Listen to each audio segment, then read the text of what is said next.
Good morning, everybody. I'm having such a girl day today. I'm just going to put it out there. It's one of those days where everything I've put on doesn't look good. I feel fat. I feel this. I feel that. I feel the next thing. And today's message does have a bit of a girl twist, but guys, please hang in there because I have definitely tried to get it to a level that everyone is going to get something from it. So the other day, I'm busy driving back from the school run, right? And I'm busy thinking about my day and I'm planning it and I'm going over things in my head and what I need to do. And this thought comes to my head. It's like when we are in school, we are told that like an A is like the thing to get. That's exactly what you want to get, right? An A. A B is still good. Like it's still up there. It's yeah, no, that's okay. Then you start getting to the C, and the C is like, you got to work harder, you got to do a bit better. A D is like, and an E is like, that sort of thing. Now, on that particular day, and I'm sharing something extremely personal, I had to go underwear shopping. So now I'm starting to think about my underwear and where am I going to go. And this thing hit me about in women, if you are a bra size and you're an A, it's like, that's really not where you want to be. A B is like, yep, that's pretty good. And a C is like, oh yeah, that's exactly where you want to be.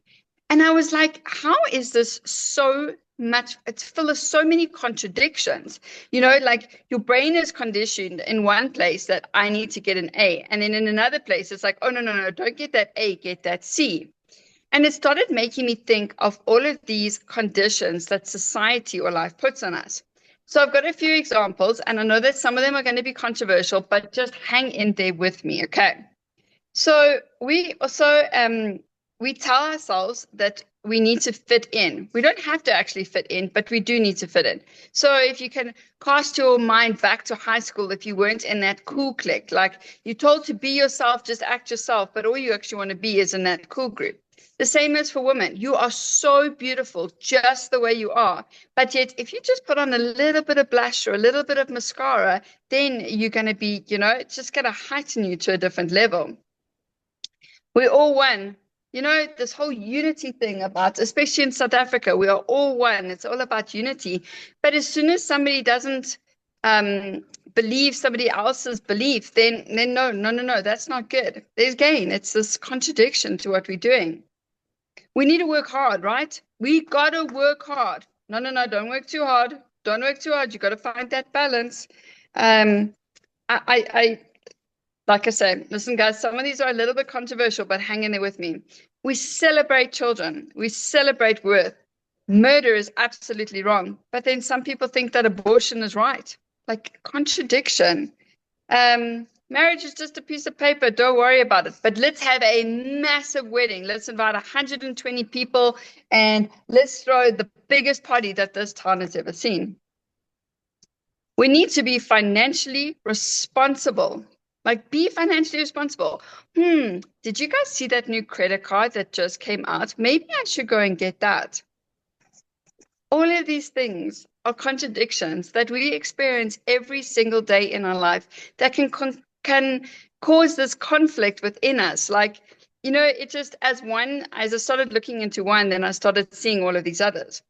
But then I found Romans 12, verse 2, and it says, do not conform to the pattern of this world, but be transformed by the renewing of your mind. I found another one in Hebrews 13, verse 8. It says, Jesus Christ is the same yesterday, today, and tomorrow. That is no conditions over that. There is absolutely nothing. That is just absolutely the sheer truth of it, that there might be so many of these worldly contradictions that happen around us every day. But one thing that we do know that is an absolute constant is Jesus. The last one I got was in Isaiah 40, verse 8. And it says, the grass withers, the flowers fade, but the word of our God will stand forever. I just found so much comfort in these verses.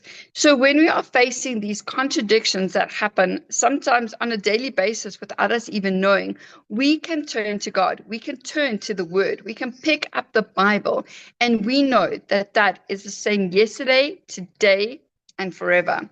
I absolutely love that. However, sometimes it's tricky to do that. It's difficult to do that. So I'm going to hand you over to Claire, who's going to help us with these contradictions that we can face on a daily basis. And that is why I have lots of work. It's because of exactly all of what you said today.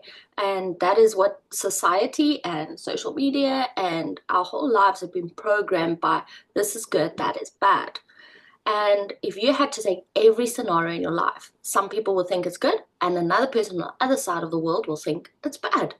And it's very interesting when we start pulling it apart, like you just said, the A's, the C's, the D's, um, or I'm good enough or I'm not. And we look for validation on the outside world. Our friend must like us, our parent has to like us, our teacher has to like us, and we will do everything to conform to them. My question to you is, do you do the same for God? So if you wanted validation from your friend, do you try and get validation from God? If you try and celebrate your wins with your friend, do you celebrate your wins with God? It's just a question. Because if we are so programmed to look at everything we see with our eyes and our hands and our senses, but we forget to go inwards, and we forget to do that exact same thing inwards where it matters most. We forget to celebrate with the soul. We forget to dream and build with the soul, and we forget to ask our soul, what is right? What is wrong? What is right for my soul? Is it important that I look a certain way? Why?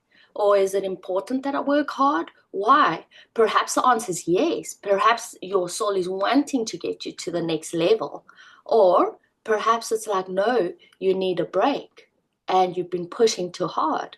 But we so outside focused and mind focused that it's very seldom that we go inward and we sit. And this has been my journey. I think for most of you knowing me, I'd say that really the last 2 years has been an inward journey, and it's been profound because I would say that like 100% of my life was an outward journey, and now I'm like switching it, and I want to get it to an 80-20, an 80 inward journey, and I want to live a 20% outward life. And that's where the magic happens. So my question is, if you had to live an inward life, what would that look like? What would your celebration look like? And what would the have tos look like? I have to be like this, or I have to be like that, or I have to do this, or today, or do you give your list over? I actually make a little list, and this might help some of you guys. If I got a hectic to-do list, like this week, it's a big to-do list.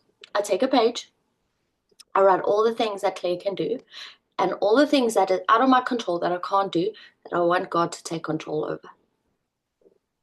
And it's amazing how my list becomes, it gets done and it's ticked, and the other list that I let go also gets done miraculously.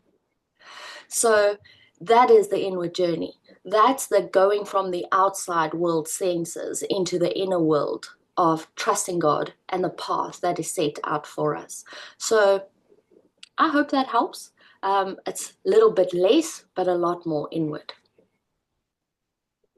Oh, I absolutely love that. There was a situation that I handed over to God last week, and there were so many times where I wanted to take it back. I was like, if I just, or maybe I should, or whatever, and I didn't. And I am so grateful that I did.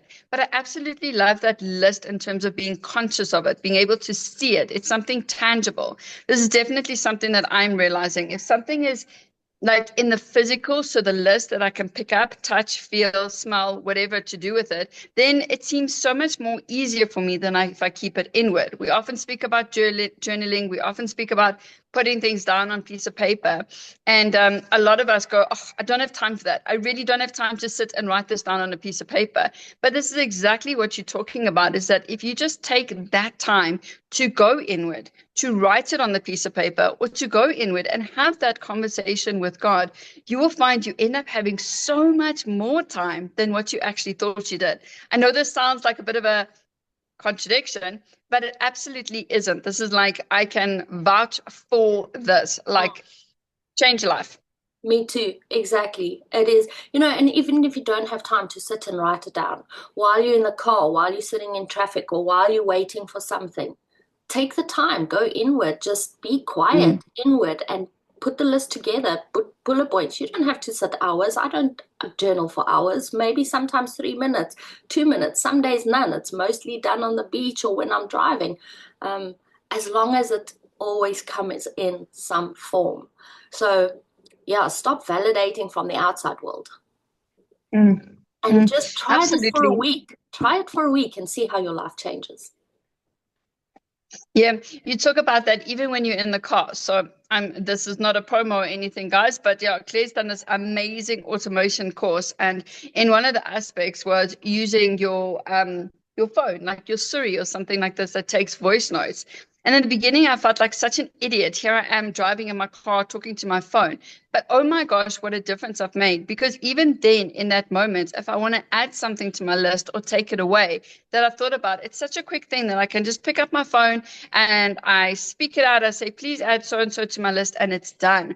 And that verbal, that me hearing it, that me now knowing that I've handed it over to something else, if I can say it like that, is just such a big relief. Again, it's still on my list or it's on God's list, so it's still appearing on a list. But I feel then I've released it. I've handed it over. And as soon as you release something, comes that freedom that we are all looking for. And that's what journaling is about, right? Is getting it on paper so that you clear space in your mind to have those quiet moments, to go inward. Because the more you get out, haven't you? Remember, we long time ago spoke about a worry dump, where you just take anything that's in your head and you're having the stressful moment, you just start writing, you put an alarm clock for 10 minutes, and you just write and write and write. And when you're finished, it doesn't matter what comes out, you put it down and then feel into your head how it feels. And that's Mm. exactly what you've been doing. You're clearing space to be able to hear and to be able to align better within to the soul. That's fun. I like this journey. It's very nice. Yeah, no, absolutely. A worry dump is so important. We get so filled in our head that we can't even see out. So those nights that all of a sudden I just slept so badly because my head was going over and over and over again. We didn't have enough space. So we didn't know where to put everything. We didn't know where to file it. We didn't know where to do it. And that's where the worry dump comes in, that you just dump it. Like, it's like going through your computer and deleting those files that you no longer want. It feels amazing afterwards. And again, if you're going to say it's a time thing, well, you just spent an hour driving this over and over in your head where you could have taken 10 minutes, done the worry dump, and done, and saved yourself 50 minutes of time. That is very true. Mm. It's a good one for this week. Absolutely. Absolutely. So, guys, I really hope that you go into this week just full of expectation. I was telling this to one of my friends, and she said to me, go and have an A+ day, but when you go to the shops, go shopping for a C. And I absolutely love that. So I'm going to leave everyone with that today. But if we can just bow our heads to get this week started. Dear Lord Jesus, thank you for this opportunity that we have every Monday morning to come together and to learn more about you and to get a deeper relationship with you. Lord, please go with each and every one of us this week and every other week. Please let us know that you are walking beside us. You never leave us. If we need you, we can just call out and there you will be. We are not alone on this journey. So for all of us that need to do the worry dump, please let us do it. Let us dump all of those worries. Let us make the list and let us hand it over to you. And Lord, let us have the ultimate faith that we know that you will take care of it. If you take care of the sparrows, why would you not take care of us? I bless every person with all the tasks that they have this week, whether it's heavy or not. And all of those people that do feel like they have the overwhelming busy week ahead, stop. Take 5 minutes, write it down, and release it, and you'll feel so much better. Lord, please keep everybody safe on our roads, blessings over our friends, our families, and our children. And we ask all of this in your precious name. Amen. Amen. Bye, everyone. Have an awesome, awesome week.